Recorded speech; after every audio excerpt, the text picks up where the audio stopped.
you've written about Cecil Rhodes, and who is he, and why is his story so significant to the United States? Could you start with that or not? Yeah, because obviously this is where I come into play. Everything started in Africa. Yeah. Ah. Everything started, this whole problem started in Africa. So Cecil John Rhodes was funded by the Rothschilds to secure the diamond fields for De Beers. And obviously they would then secure the gold fields for Anglo-American. So in the book it actually starts off, it says, I'll just read the front part. Yes. The demise of Uncle Sam began with a brainstorm that struck Cecil John Rhodes on June the 2nd, 1877. The day he became a lifetime member of the Oxford University Apollo chapter of the Masonic Order. Rhodes immediately put the revelation to paper in a document that he called his Confession of Faith.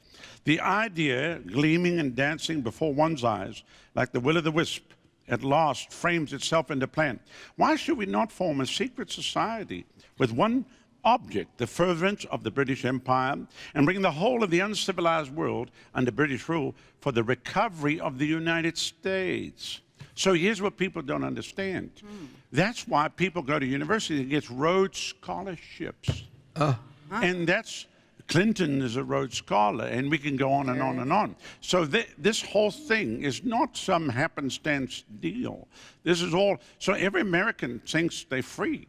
They actually don't realize that everything is run out of London. London's the financial capital of the world. They still pull the strings in America through the money suppliers, through the private central banks. They run South Africa at this jungle right now, even though we got independence from England in 1961, and then South Africa got a democratic government in 1994. They run both sides. They run the right and the left. They fund both sides to create the conflict. And then they operate everything through the private central banks, which Nathan Rothschild said, I care not who makes a country's laws as long as I control its currency. And Thomas Jefferson warned everybody in 1802. He said, if the American people will ever allow the private banks to control the issue of their currency, first by inflation, then by deflation, the banks and the companies that will spring up around them will deprive the American people of their property until they wake up homeless on a continent their fathers conquered.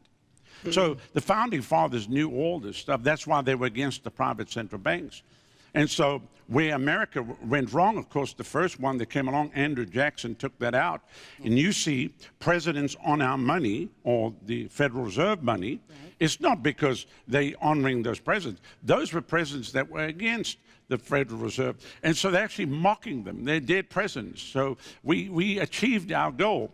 And of course, in 1913, because this thing was hatched at Jekyll Island, Georgia, when a group of men met in secret and planned to really a banking reform act, but really became about controlling America's money supply. 1913, on the 23rd day of December, when they conscripted a university president by the name of Woodrow Wilson, and he signed it into effect and basically gave our country into the hands of a few men, which he even said 3 years later, I've done my country a great disservice.